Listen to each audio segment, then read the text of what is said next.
duchovný život ako vyňatý ako niečo sterilné v nejakom prostredí úplne bez okolností, bez ľudskosti, bez slabostí, bez pádov a bez tých takých talentov. Nie je duchovný život. Duchovný život existuje vďaka životu ako prirodzenému životu. A pokiaľ neexistuje prirodzený život, tak ten duchovný sa nemá v čom zakotviť, ako nemá miesto, lebo on ani nemôže mať miesto. My máme duchovný život vďaka láske Ježiša Krista a jeho láska bola vystižená tým, že ľudí brala takí, akí boli. A že Kristus položil svoj život, keď nikto z nás ešte nemal ani páru, ani šajnu o tom, o čo ide. A nebolo to, tá postupnosť nebola taká, že my sme boli už tí skoro dokonalí, ktorí sme mali jasno vo veciach a vtedy Ježiš Kristus prišiel a v plnej paráde a dôstojnosti a úcte proste ten svoj život ponúkol ako obetu.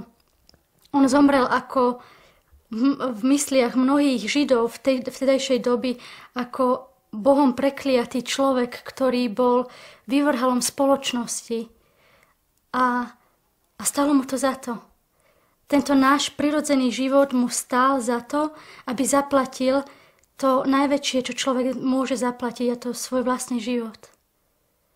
Preto si nemyslím, že je správne to tak deliť a sortírovať a tými svojimi predstavami nejak uzatvárať do nejakých o nejakých tých častí, ktoré nemajú na seba vplyv. A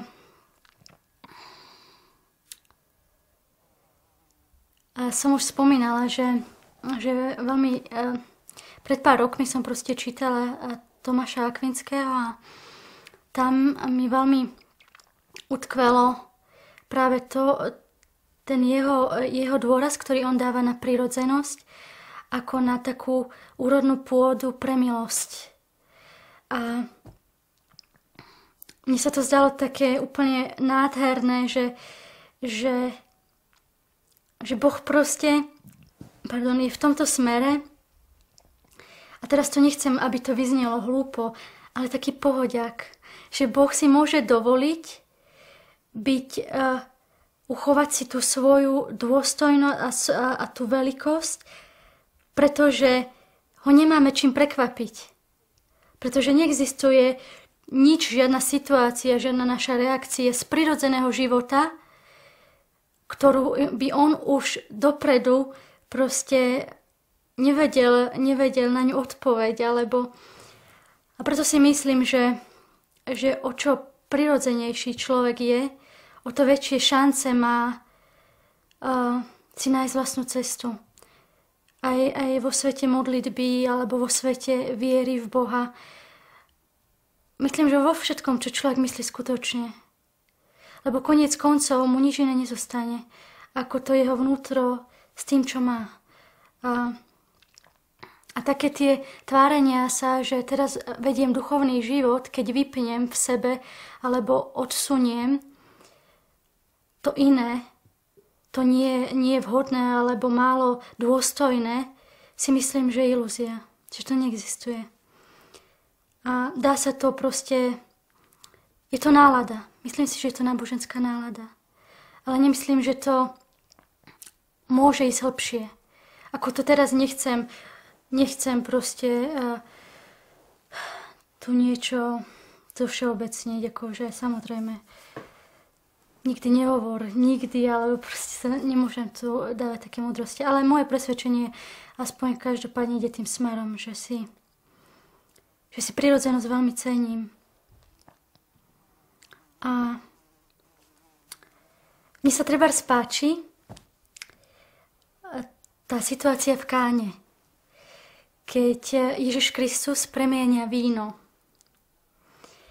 A keď človek číta pozorne, tak zistí, že Kristus premenil to víno prakticky vtedy, keď tí ľudia už mali pomerne dosť, čo sa pitia týka.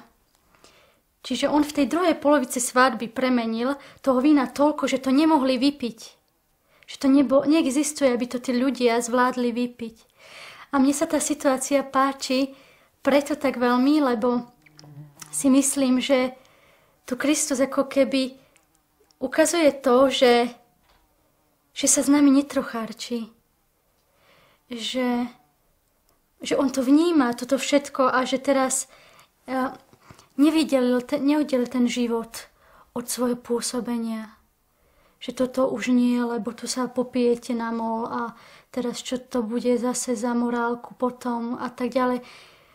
Určite ako to má svoje miesto, aj takéto zamyslenia, ale to gesto ako jeho, ako stvoriteľ, ako ten, ktorý mal moc, také nebolo. A si myslím, že to bolo aj z rešpektu, z takej úcty pred tou veľkosťou človeka.